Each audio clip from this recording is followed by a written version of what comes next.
പ്രേമ ഈ ലോക ഡിഫൻസ് രംഗത്ത് ഇന്ത്യക്ക് ഒരു വലിയ നേട്ടമാകാൻ പോകുന്ന ചില വാർത്തകൾ വരുന്നുണ്ട്. അമേരിക്കയിൽ നിന്നാണ് ആ വാർത്ത കേൾക്കുന്നത്. അതായത് അമേരിക്കയുടെ പടക്കപ്പലുകൾ ഇന്ത്യയിൽ നിർമ്മിക്കുന്നു എന്ന രീതിയിൽ. എന്താണ് പ്രേമ ആ വാർത്തകളെ സംബന്ധിച്ച് എന്തെങ്കിലുമൊക്കെ നമുക്ക് കൂടുതൽ കാര്യങ്ങൾ അറിയാൻ കഴിയും? ഈ വാർത്ത ഏതിലാണ് കണ്ടത്? ഇത് നമ്മൾ മറ്റ് പിന്നെ മാധ്യമങ്ങളിലാണ് കണ്ടത്, മുഖ്യധാരാ മാധ്യമങ്ങളിലാണ് കണ്ടത്. ഞാൻ കണ്ടത് ന്യൂസ് 18-ന്റെ മുഖ്യധാരാ മാധ്യമങ്ങളിൽ അവരുടെ ചാനലാണ് കണ്ടത്. അത് വലിയ വാസ്തവമാണെന്ന് ചിന്തിക്കുന്നുണ്ടോ? വാസ്തവമാണെന്ന് എനിക്ക് തോന്നുന്നില്ല. കാര്യം ഒന്നാമത്തെ കാര്യം കൊച്ചിയിൽ ആണ് അവർ പറയുന്നത്. ഈ പറയുന്ന രീതിയിൽ ഇത് ഇങ്ങനെ കപ്പൽ നിർമ്മാണം നടത്തുന്നത് കൊച്ചിയിലാണെന്ന് പറയുമ്പോൾ കൊച്ചിയിലെ കപ്പൽ നിർമ്മാണശാലയിൽ അതിനുള്ള ഫെസിലിറ്റി ഇല്ല എന്നും ഒക്കെ.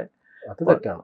ഫെസിലിറ്റി ഇല്ലാഞ്ഞിട്ടല്ല, അവര് ഇന്ത്യക്ക് എന്തോ വലിയ നേട്ടം കിട്ടാൻ പോകുന്നെന്ന് ധ്വനിപ്പിക്കുന്ന തരത്തിൽ അത്യാവശ്യം ദേശീയബോധമുള്ളവർ പെട്ടെന്ന് ആ വാർത്ത കാണും എന്നുള്ള ധാരണയിലാണ് അങ്ങനെ ആ വാർത്ത വളച്ചൊടിച്ച് കൊടുത്തേക്കുന്നത്. വാസ്തവം അതൊന്നും അല്ല. കൊച്ചി കപ്പൽശാലയ്ക്ക് അതല്ല അതിനപ്പുറവും ചെയ്യാനായിട്ടുള്ള ശേഷിയൊക്കെ ഉണ്ട്, അത് വേറെ കാര്യം. പക്ഷെ അതിന്റെ പിന്നിൽ വേറെ ചില സംഗതി കൂടിയുണ്ട്. ഇത് 1968 അമേരിക്കയിൽ നിലവിൽ വന്ന ഒരു നിയമം അത് മാറ്റിക്കൊണ്ടാണ് ഇപ്പോൾ ട്രംപ് പുതിയ ഉത്തരവ് കൊടുത്തേക്കുന്നത്. അപ്പൊ 68 സൈനിക രഹസ്യങ്ങൾ സംബന്ധിച്ചുള്ള ആ നിയമത്തില് ഈ അമേരിക്കയുടെ പ്രതിരോധ സാമഗ്രികളുടെ നിർമ്മാണം പൂർണ്ണമായിട്ടും അമേരിക്കയിൽ തന്നെ വേണം, പ്രത്യേകിച്ച് യുദ്ധക്കപ്പലുകൾ വേണം എന്നുള്ളതായിരുന്നു വ്യവസ്ഥ. അപ്പൊ അത് മാറ്റി എഴുതിക്കൊണ്ട് ഇപ്പോ ഒരു താൽക്കാലിക ഉത്തരവ് ഇപ്പോൾ കൊടുത്തേക്കാണ്. ഇത് പ്രകാരം വിദേശങ്ങളിൽ കപ്പലുകൾ നിർമ്മിക്കാം എന്നുള്ളതാണ് ഈ ഉത്തരവ്. രാജ്യത്ത് കപ്പൽ നിർമ്മിക്കാം എന്നുള്ളതാണ് ഇതിൽ ഈ ഉത്തരവിൽ പറയുന്നത്, പുതിയ ഉത്തരവിൽ പറയുന്നത്. അപ്പൊ അതിലൊരു വ്യവസ്ഥയുണ്ട്, ഫിൻലാൻഡ് മാതൃക എന്നുള്ള ഒരു വ്യവസ്ഥയും കൂടിയുണ്ട്. ഇപ്പൊ ഫിൻലാൻഡ് മാതൃക എന്ന് പറഞ്ഞു കഴിഞ്ഞാൽ വിദേശത്ത് നിങ്ങൾ 2 കപ്പൽ നിർമ്മിച്ചോളൂ, അതേ ശ്രേണിയിൽപ്പെട്ട മറ്റ് കപ്പലുകൾ നിർമ്മിക്കണമെങ്കിൽ അമേരിക്കയെ കൊണ്ടുവന്ന് നിർമ്മിക്കണം, സ്വന്തം ദേശത്ത് തന്നെ കൊണ്ടുവന്ന് നിർമ്മിക്കണം, അമേരിക്കയിൽ നിർമ്മിക്കണം. അതിന് വേണ്ടിയിട്ട് ഒന്നുകിൽ നിങ്ങൾ സ്വന്തമായി ഒരു നിർമ്മാണശാല അമേരിക്കയിൽ ഉണ്ടാക്കണം, അല്ലെങ്കിൽ അമേരിക്കയിലെ ഏതെങ്കിലും കപ്പൽ നിർമ്മാണശാലയുടെ മേജർ ഷെയർ നിങ്ങൾ വാങ്ങണം. ഇതാണ് പ്രധാന വ്യവസ്ഥ. ഇപ്പൊ നമ്മള് പെട്ടെന്ന് ആ വാർത്ത കാണുമ്പോൾ വിചാരിക്കും അമേരിക്കയുടെ ഘനഗാംഭീര്യമുള്ള പടുകൂറ്റൻ യുദ്ധക്കപ്പലുകൾ വിദേശ രാജ്യങ്ങളിൽ നിർമ്മിക്കാൻ പോകുന്നു.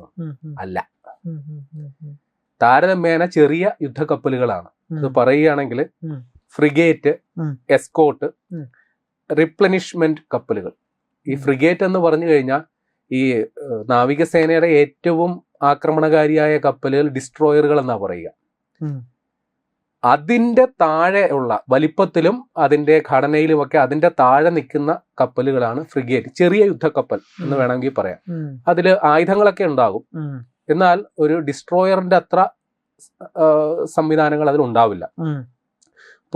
മിക്കവാറും ഈ ഫ്രിഗേറ്റുകളുടെ ജോലി ഏതെങ്കിലും നാവിക അഭ്യാസ പ്രകടനങ്ങളിൽ പങ്കെടുക്കുക, ഏതെങ്കിലും വലിയ പടക്കപ്പലുകൾക്കോ അന്തർവാഹിനികൾക്കോ അകമ്പടി പോകുക, ഇതൊക്കെയാണ് അതിന്റെ ജോലി.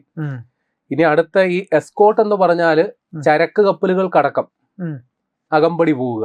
സൈനിക കപ്പലുകൾക്ക് മാത്രമല്ല, ചരക്ക് കുറച്ചുകൂടി ഗ്രേഡ് കുറഞ്ഞതാണ്. മനസ്സിലായി. ഈ റീപ്ലനിഷ്മെന്റ് കപ്പൽ എന്ന് പറഞ്ഞു കഴിഞ്ഞാൽ സാമഗ്രികൾ കൊണ്ടുപോകാൻ, യുദ്ധ സാമഗ്രികൾ അല്ല, ഈ യുദ്ധ കപ്പലിലേക്ക് അവിടെ മനുഷ്യരുണ്ടാവുമല്ലോ, അവർക്ക് വേണ്ട സാധനങ്ങൾ എത്തിക്കാനും ചിലപ്പോൾ ദുരിതാശ്വാസ പ്രവർത്തനങ്ങളിലൊക്കെ പങ്കെടുക്കുന്ന അതിനു വേണ്ടിയിട്ട് സാധനങ്ങൾ കൊണ്ടുപോകുന്ന ഇത്തരം കപ്പലുകൾ നിർമ്മിക്കുന്ന പരിപാടി മാത്രമേ വിദേശത്ത് തൽക്കാലം ഉള്ളൂ.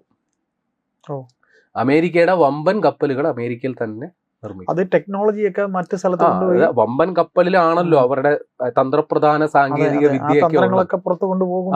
അത് ആ ഒരു ആശങ്ക അവർക്ക് അന്നും ഉണ്ട് ഇന്നും ഉണ്ട്. അപ്പൊ അത് ഇങ്ങോട്ടേക്കൊന്നും വരില്ല. ഇപ്പൊ ഈ വാർത്തയില് ഇന്ത്യയിലെ കപ്പൽ നിർമ്മാണശാലകൾക്ക് വമ്പൻ അവസരം വരാൻ പോകുന്നു എന്നാണ് പറയുന്നത്. അപ്പൊ അവർ വാർത്തയിൽ പ്രത്യേകം എടുത്തു പറയുന്നുണ്ട് കൊച്ചിൻ ഷിപ്പ്യാർഡ്, അതേപോലെ നമ്മുടെ മസഗോൺ ഡോക്ക്, പിന്നെ ഒരു സ്വകാര്യ കമ്പനി L&T. ഈ ആദ്യം പറഞ്ഞ 2 പൊതുമേഖലാ സ്ഥാപനമാണ്. മസഗോൺ ഡോക്കും അല്ലെങ്കിൽ കൊച്ചിൻ ഷിപ്പ്യാർഡും പൊതുമേഖല അല്ലെങ്കിൽ ഷിപ്പിംഗ് മന്ത്രാലയത്തിന്റെ കീഴിൽ വരുന്നതാണ്. സാമാന്യ യുക്തിയിൽ ചിന്തിക്കുകയാണെങ്കിൽ അമേരിക്കയുടെ യുദ്ധക്കപ്പൽ നിർമ്മിക്കാനായിട്ട് കൊച്ചിൻ ഷിപ്പ്യാർഡാണോ അതോ ഇന്ത്യയുടെ പ്രതിരോധ മന്ത്രാലയമാണോ ധാരണയിലെത്തേണ്ടത്? പ്രതിരോധ മന്ത്രാലയമാണ് രണ്ട് രാജ്യങ്ങൾ തമ്മിൽ കരാറുണ്ടാകണം. അതാണ് ആദ്യം വേണ്ടത്. നമുക്ക് അങ്ങനെ ഒരു കരാർ തൽക്കാലം ഇല്ല.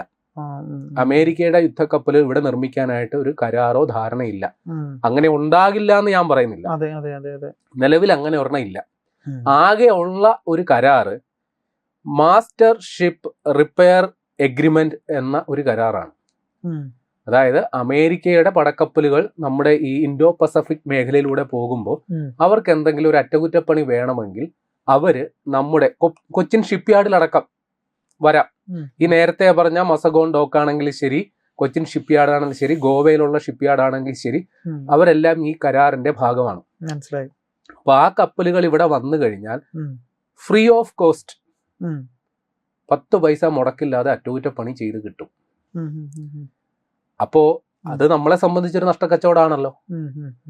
അവര് വരുന്നു, നമ്മൾ അവർക്ക് വേണ്ടിയിട്ട് ഒരു സേവനം ചെയ്തു കൊടുക്കുന്നു എന്നുള്ളതാണ്. അപ്പൊ ഇതിന്റെ ഈ അഗ്രിമെന്റിൽ അതാണ്, അത് ഫ്രീ കൊമേഴ്സ്യൽ അഗ്രിമെന്റ് ആണ്.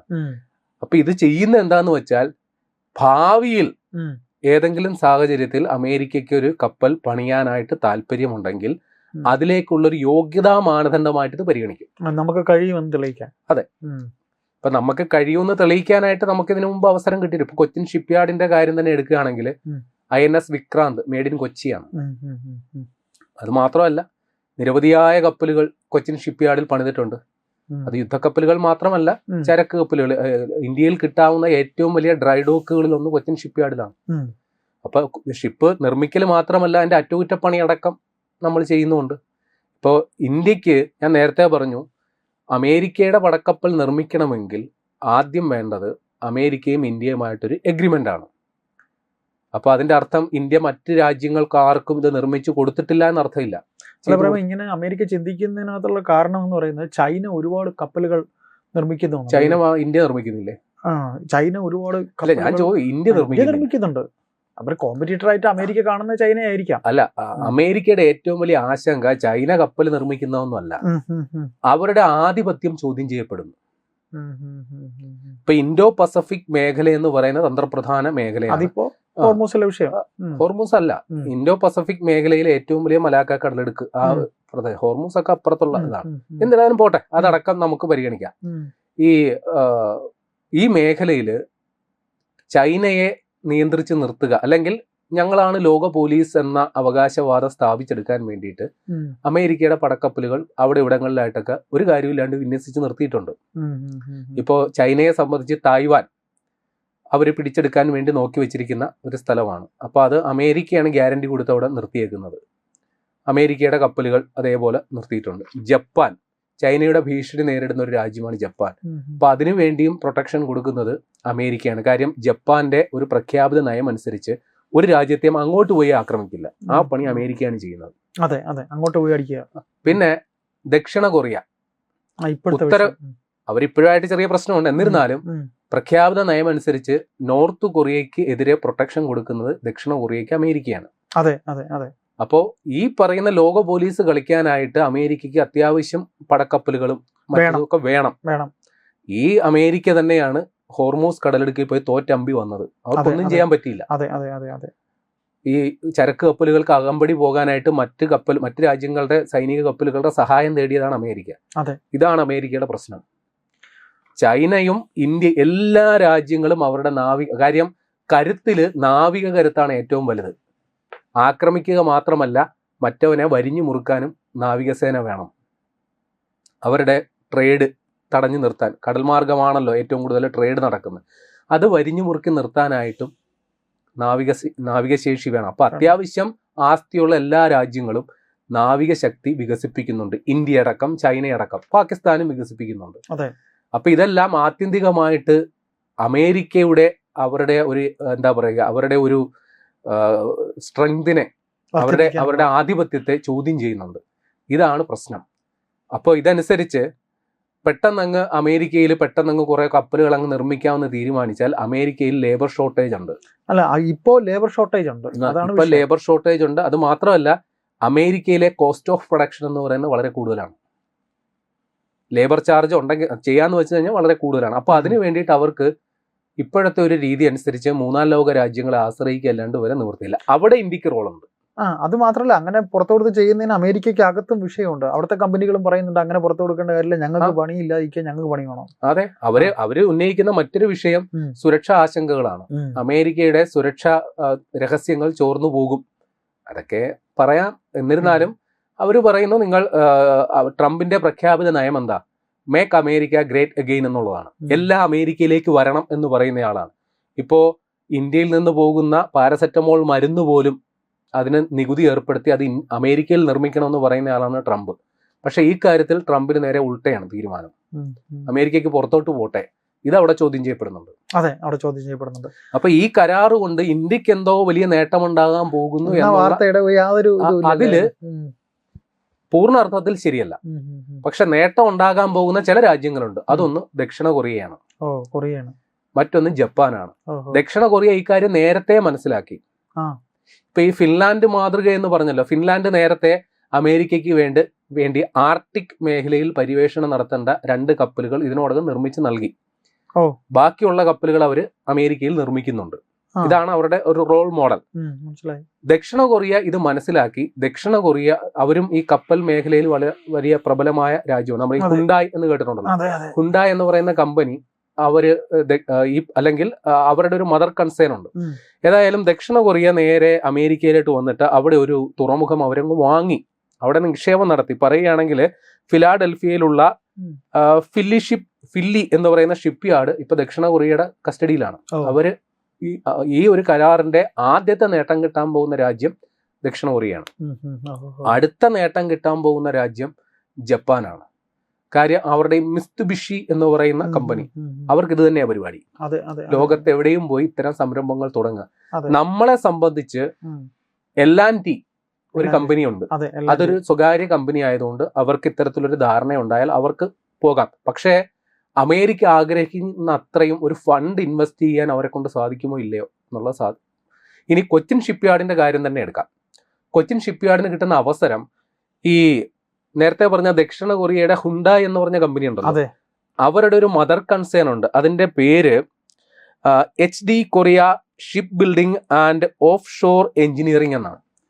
ഈ കമ്പനിയുമായിട്ട് നമ്മുടെ കൊച്ചിൻ ഷിപ്പ്യാർഡ് കരാറിൽ ഏർപ്പെട്ടിട്ടുണ്ട് നേരത്തെ തന്നെ.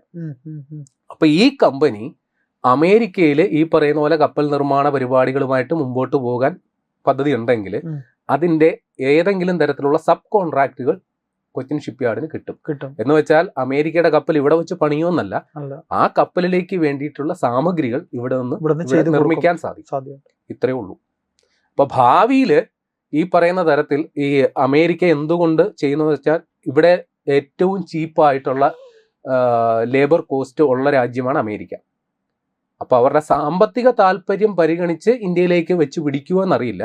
അങ്ങനെ പിടിക്കണമെങ്കിൽ തന്നെ ആദ്യം ഉണ്ടാകേണ്ടത് ഇന്ത്യയും അമേരിക്കയും തമ്മിൽ പ്രതിരോധ മന്ത്രാലയങ്ങൾ തമ്മിൽ, അല്ലെങ്കിൽ 2 രാജ്യങ്ങൾ തമ്മിൽ ആദ്യം ഒരു കരാർ ഉണ്ടാകണം. അമേരിക്ക അങ്ങനെ പ്രഖ്യാപിച്ചു, ഇന്ത്യക്ക് എന്തോ കിട്ടാൻ പോകണം എന്നുള്ളത് വെച്ച് അലക്കാൻ എളുപ്പമാണ്. അതിന്റെ സാങ്കേതിക വശം ഇതാണ്.